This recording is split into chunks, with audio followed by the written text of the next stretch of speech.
হরে কৃষ্ণ বন্ধুরা, অন্নপূর্ণা পূজার দিন এক মুঠো চাল গোপনে রেখে দিন এই স্থানে।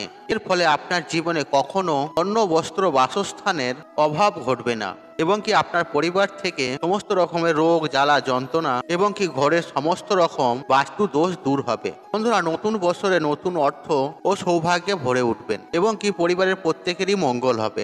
বন্ধুরা, আজকের ভিডিওতে আপনাদের সাথে আলোচনা করব মা অন্নপূর্ণা পূজার দিনে বিশেষ একটি উপায় সম্পর্কে। আর মা দুর্গার আর এক রূপ হলেন মা অন্নপূর্ণা। মা অন্নপূর্ণা অন্নদাও নামে পরিচিত। আর মা অন্নপূর্ণাকে বলা হয় অন্নদাত্রী। আর তিনি শক্তির অপর রূপ। আর মা অন্নপূর্ণার এক হাতে থাকে অন্ন পাত্র এবং অন্য হাতে থাকে হাতা। আর বাসন্তী পুজোর অষ্টমী তিথিতে মা অন্নপূর্ণার পুজো করা হয়। আর অন্ন শব্দের অর্থ হলো দান, আর পূর্ণ কথার অর্থ হলো পূর্ণ। নানান পুরাণ ও গ্রন্থে দেবী অন্নপূর্ণার উল্লেখ আছে। আর নানা কাহিনী প্রচলিত আছে মা অন্নপূর্ণাকে নিয়ে। বন্ধুরা, তার মধ্যে অন্যতম হলো কাশী উপাখ্যান। আর পুরাণ মতে বিবাহের পর শিব ও পার্বতী সুখী দাম্পত্য জীবন কাটাচ্ছিলেন, কিন্তু আর্থিক অনটনের জোরে শুরু হয় দাম্পত্য কলহ। আর ভোলানাথের সাথে মায়ের মতমিত্ত বিরোধ হয়। আর মাতা পার্বতী কৈলাস ত্যাগ করে চলে আসেন। আর সেই সময় দেখা যায় মহামারী ও খাদ্য কষ্ট। আর ভক্তরা আকুল হয়ে পড়ে। তারা দেবাদিদেব মহাদেবকে ডাকতে থাকে। আর এই সময় ভিক্ষার ঝুলি কাঁধে তুলে নিয়েছিলেন দেবাদিদেব মহাদেব, কিন্তু দেবীর মায়ায় কোথাও ভিক্ষা জোটে না তার। আর তখন শোনা যায় কাশীতে এক নারী সকলকে অন্ন দান করছেন। আর ভোলানাথ সেখানে উপস্থিত হলেন। আর সেখানে কিন্তু মাকে চিনতে একটুও অসুবিধা হয় না। আর মহাদেব মায়ের কাছে ভিক্ষা প্রার্থনা করে। আর সেই ভিক্ষা গ্রহণ করে মহামারী এবং খাদ্যাভাত থেকে ভক্তকুলকে রক্ষা করেন তিনি। এরপর কাশীতে মা অন্নপূর্ণার মন্দির স্থাপনা করা হয়। চৈত্র মাসের শুক্ল পঞ্চমী তিথিতে সেখানে মায়ের আবির্ভাব হয়েছিল। আর তাই থেকে সেখানে মায়ের পুজোর প্রচলন হয়, যা আজও অন্নপূর্ণা পূজা নামে বিখ্যাত। বন্ধুরা, আজকের এই ভিডিওটিতে আপনাদের সাথে শেয়ার করব অন্নপূর্ণা পূজার দিনে একটি বিশেষ উপায়। আর সেই উপায়টি যদি আপনারা করতে পারেন সঠিক নিয়ম বিধি মেনে, তাহলে বন্ধুরা আপনারা সারা জীবন রাজার হালে থাকবেন এবং কি জীবনে কখনো অন্ন, বস্ত্রের অভাব হবে না এবং কি পরিবার থেকে রোগ, জ্বালা, যন্ত্রণা সমস্ত কিছু দূর হবে। তাই বন্ধুরা, আপনাদের কাছে একটি ছোট্ট রিকোয়েস্ট, আজকের ভিডিওটি স্কিপ না করে শেষ পর্যন্ত দেখুন এবং ভিডিওটি দেখে উপকৃত পেলে তাহলে ভিডিওতে একটি কমেন্ট করে জয় মা অন্নপূর্ণা জয় অবশ্যই লিখবেন এবং যতটা পারবেন বন্ধু বান্ধব আত্মীয় জনদের সাথে ভিডিওটি শেয়ার অবশ্যই করবেন, তাতে এই রূপ ভিডিও পেয়ে তারাও উপকৃত হন এবং আপনাকে ধন্যবাদ জানান। চলুন বন্ধুরা, আসা যাক মূল পর্বে। বন্ধুরা, আমরা প্রত্যেকেই জানি বাসন্তী দুর্গা পূজার অষ্টমী তিথিতে মা অন্নপূর্ণার পুজো হয়। তাই বন্ধুরা, এই বিশেষ দিনটি কিন্তু অষ্টমীর মতন করেই পালন করবেন। আর শারদীয়া দুর্গা পূজার অষ্টমী তিথিতে যে সমস্ত নিয়ম বিধিগুলি আমরা পালন করে থাকি, আপনারা চেষ্টা করবেন মা অন্নপূর্ণা পূজার দিনও সেই একই রকম নিয়ম বিধিগুলো পালন করতে।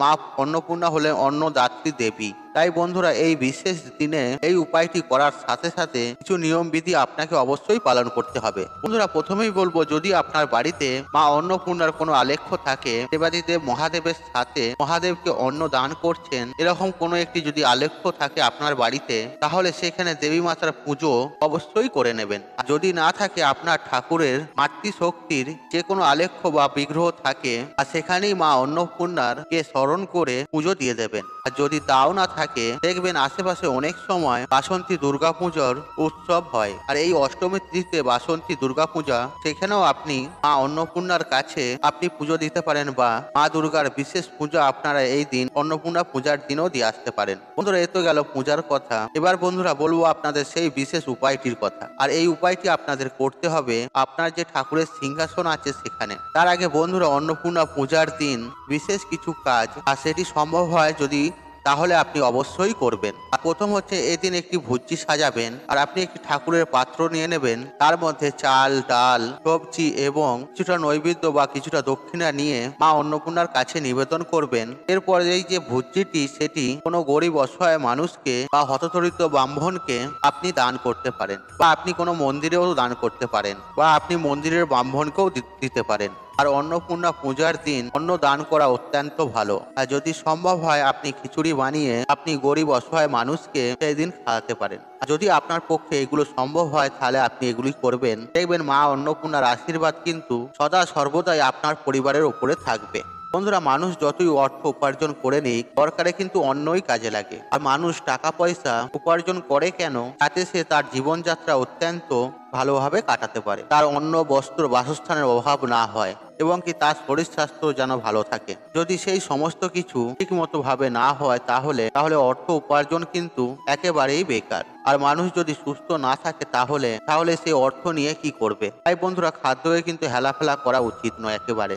বন্ধুরা, আমাদের বাড়িতে মা অন্নপূর্ণার স্থান কোথায় বলুন তো? আর মা অন্নপূর্ণার স্থান হচ্ছে আমাদের যেটি রান্নাঘর, সেখানে। আর সেখানে দেবী হচ্ছে মা অন্নপূর্ণা। আর আমাদের যে রান্নাঘরে যে চালের পাত্র, যেখান থেকে আমরা নিত্যদিন চাল নেই এবং যেখান থেকে আমরা ভাত রান্না করি, আর সেটি হচ্ছে মা অন্নপূর্ণার স্থান। আর সেই অন্নপূর্ণার স্থানটি যদি কখনো অর্ধেকের একটু কম হয়ে যায়, তখনই সেটি পূর্ণ করে নেবেন। আর সেই জায়গাটি কখনো খালি হতে দেবেন না। আর সেই জায়গাটা খালি হওয়া কিন্তু গৃহস্থ বাড়ির জন্য একদমই ভালো নয়। তাই বন্ধুরা, বাড়ির অন্নের পাত্রটি সর্বদা খেয়াল রাখবেন যেন পূর্ণ থাকে। তাই বন্ধুরা, বাড়ির রান্নাঘরটি সর্বদা পরিষ্কার পরিচ্ছন্ন রাখবেন। আর কখনো রান্নাঘরের ডেসিনে এঁঠো বাসনপত্র জমা করে রাখবেন না। এঁঠো বাসন পড়ার সাথে সাথে সেটিকে মেজে পরিষ্কার করে নেবেন। আর দেখবেন রান্নাঘর যেন সদা সর্বদাই পরিষ্কার পরিচ্ছন্ন থাকে। এবং বন্ধুরা, চাল বাড়ন্ত হওয়ার আগেই চাল নিয়ে এসে ভরপুর করে দেবেন। আর চাল যদি ফুরিয়ে যায়, সেটা বলা এতটাই খারাপ, আর আমরা সেটা উল্টো করে বলি যে চাল বাড়ন্ত হয়ে গেছে। তাই বন্ধুরা, চাল কখনো বাড়ন্ত হতে দেবেন না। আর চাল বাড়ন্ত হওয়ার আগে আপনি নিয়ে আসবেন। বন্ধুরা, এবার আমি আপনাদেরকে বলে দেব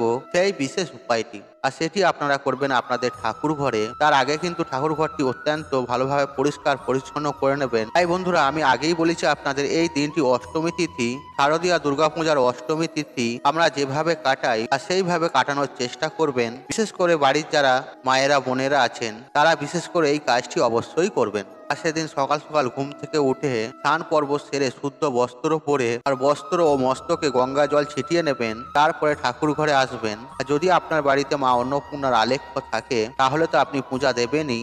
মা অন্নপূর্ণার সামনে প্রদীপ ধূপকাঠি ধরিয়ে ফুল মালা নিবেদন করবেন এবং নৈবেদ্য সাজিয়ে দিয়ে মা অন্নপূর্ণাকে পূজা অর্চনা করে নেবেন। আর মা অন্নপূর্ণার সামনে সেদিন একটি পাত্রের মধ্যে চাল নিবেদন করবেন। আর অক্ষত আতক চাল নিবেদন করবেন। তার মধ্যে দেবেন আপনি একটি 16 আনা বা 1 টাকার কয়েন। আপনি তার মধ্যে কড়িও দিতে পারেন। আর দেবেন একটি হলুদের গাঁট। এই তিনটি জিনিস মা অন্নপূর্ণাকে অর্পণ করবেন। আর 1 মুঠো অক্ষত আতক চাল, একটি 16 আনা, একটি কড়ি আর একটি হলুদের গাঁট, এই তিনটি জিনিস মা অন্নপূর্ণার কাছে আপনি নিবেদন করবেন। আর তার উপরে একটি ফুল নিবেদন করবেন আপনি। আর মা অন্নপূর্ণার পূজা হয়ে যাবার পরে আর অষ্টমী থাকতে থাকতেই যখন আপনি যে মায়ের সামনে যা নৈবেদ্য সাজিয়ে দিয়েছেন, আর সেই সমস্ত কিছু যখন আপনি সরিয়ে নেবেন, তখন আপনি মা অন্নপূর্ণা চরণের কাছ থেকে সেই চালটি নিয়ে নেবেন। আর সেই চালটি একটি লাল শালু কাপড় নেবেন। আর অবশ্যই সেই শালু কাপড়টি নতুন হতে হবে। আর সেই লাল শালু কাপড়ের মধ্যে সেই চালগুলি ভালোভাবে নিয়ে একটি পুটুলি মতন করে নেবেন। এবং পুটুলি করার আগে সেই চালটির মধ্যে থেকে 21টি চালের দানা আপনি সরিয়ে নেবেন এবং 21টি চাল নিয়ে আপনার যে রান্নাঘরের চালের পাত্র আছে তার মধ্যে আপনি দিয়ে দেবেন। সেই 21টি চাল আপনি ভালোভাবে চালের মধ্যে মিশিয়ে দেবেন আপনার যে রান্নাঘরের চালের পাত্রটি আছে। এবং বাকি যে চাল আছে তার সঙ্গে একটি 16 আনা হলুদের যে গাঁটটি আছে আর কড়িটি যে আছে, 1 টাকার কয়েনটি যেটি আছে, সেই সব লাল কাপড়ের মধ্যে বেঁধে একটি পুটুলি মতন করে আপনার বাড়ির দেওয়ালের উত্তর পূর্ব কোণ, আপনি ওটা উত্তর পূর্ব কোণে আপনি উত্তর দিকে বা পূর্ব দিকে যেটি আপনার সুবিধে হবে সেই হিসাবে সেটি সেখানে রেখে দেবেন। এটি বাড়ির যে কোনো ঘরের দেয়ালে রাখা যেতে পারে। তবে এক্ষেত্রে আমি বলবো আপনার যদি ঠাকুর ঘর থাকে তাহলে ঠাকুর ঘরের পূর্ব দিক বা উত্তর পূর্ব দিকের দেয়ালে আপনি সেটি রেখে দিন। বা আপনার বাড়িতে ঠাকুরের সিংহাসন তো অবশ্যই আছে, আর উত্তর পূর্ব দিকে আপনি সেটি বেঁধে রেখে দিন। আর এর ফলে আপনার বাড়িতে সর্বদাই পজিটিভিটি বজায় থাকবে। ঘরে কোনো রকম বাস্তু দোষ হবে না। আপনার অন্ন বস্ত্র বাসস্থানের কখনো অভাব হবে না এবং কি পরিবার থেকে রোগ জ্বালা যন্ত্রণা দূর হবে। মা অন্নপূর্ণার আশীর্বাদে আপনার পরিবার সর্বদা ভরা ভরন্ত থাকবে। যদি আপনার ঘরে মা অন্নপূর্ণার কোনো আলেখ্য না থাকে বা মাতৃশক্তির কোনো বিগ্রহ না থাকে তাহলে মা লক্ষ্মীর চরণের কাছেও আপনি এটি নিবেদন করতে পারেন। তারপর একইভাবে আপনাকে যে প্রথমেই বলে দিলাম সেই হিসেবে আপনি এই উপায় বা ক্রিয়াটি করতে পারেন। আপনারা মনের বিশ্বাস রেখে করেই দেখুন, আপনারা কয়েক দিনের মধ্যে এর ফল পাবেন হাতে নাতে। মা লক্ষ্মী ও মা অন্নপূর্ণার আশীর্বাদে আপনার সংসার ও পরিবার সুখে এবং শান্তিতে থাকবে। বন্ধুরা, আশা করছি এই ভিডিওটি আপনাদের ভালো লেগেছে। তাহলে ভিডিওতে একটি লাইক করুন, কমেন্ট করুন, শেয়ার করুন এবং বন্ধু বান্ধব আত্মীয়জনদের সাথে শেয়ার অবশ্যই করুন। মনে রাখবেন, আপনার একটি শেয়ার অনেক মানুষকে উপকৃত করে তুলতে। আর আপনি যদি আমার চ্যানেলে নতুন হয়ে থাকেন তাহলে চ্যানেলটি অবশ্যই সাবস্ক্রাইব করুন এবং পাশে থাকা অন রাখুন, কারণ নিত্য নতুন ভিডিও সবার আগে দেখার জন্য। ঈশ্বর আপনার মঙ্গল করুক, আপনি সুস্থ থাকুন, আপনার দিন মঙ্গলময়। হরে কৃষ্ণ কৃষ্ণ কৃষ্ণ হরে হরে।